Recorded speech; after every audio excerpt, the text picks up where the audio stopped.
Nous sommes avec Pierrick, qui est dans le Rhône. Pierrick est chef d'entreprise. Bonjour Pierrick.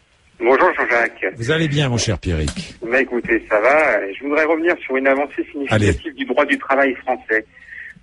En effet, le 15 octobre, Monsieur Lery, un bijoutier à Lyon, s'est fait braquer pour la 3e fois. Exact. Il s'est fait braquer par 2 personnes avec armes et cagoule. Et le malheureux s'est défendu, a tiré et a blessé un des braqueurs.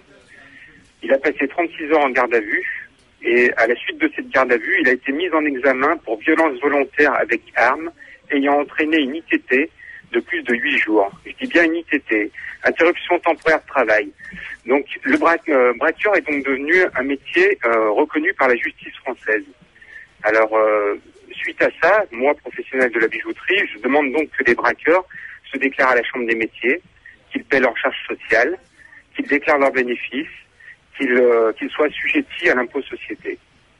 Alors Jean-Jacques, j'ironise un peu, mais ce bijoutier qui prend sa retraite à la fin de l'année, il a tout perdu, une vie de travail pour rien. Maintenant, son magasin n'a plus aucune valeur. Ouais. Et maintenant, sur Lyon, ça fait des mois que l'on demande des mesures pour notre sécurité. Les braqueurs, malheureusement, jouissent d'une immunité intolérable. Et le plus drôle dans l'histoire, c'est que donc ce pauvre braqueur qui s'est défendu, c'est lui la victime, c'est lui donc qui est mis en examen. Et bon, c'est intolérable pour nous. Mais là, il reçoit des menaces de mort. Il se fait traiter de bâtard, de raciste, d'enculé de français, et on vient cracher sous sa vitrine. On a dit que sa femme allait se faire tuer à la Kalachnikov. Et alors, son avocate a interjeté appel. Son avocate a interjeté appel.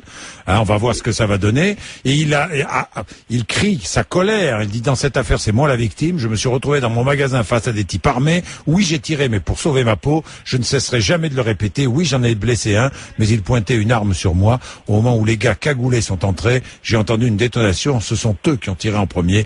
Il ne faut pas oublier que tout s'est passé en 20-30 secondes. Je ne voyais que l'arme, que les gants. Je voulais qu'ils partent. Voilà ce qu'il a dit. Ouais, tout à fait. Et il a tiré sur les 2 hommes venus le braquer dans sa bijouterie. Bien, on va d'ailleurs essayer d'obtenir son témoignage, il peut, mais je ne sais pas s'il a le droit, ou au moins de celui de son avocate. Merci à vous. Je vous en prie, Jean-Jacques. Merci beaucoup. Merci Pierrick de nous rappeler ce fait, effectivement.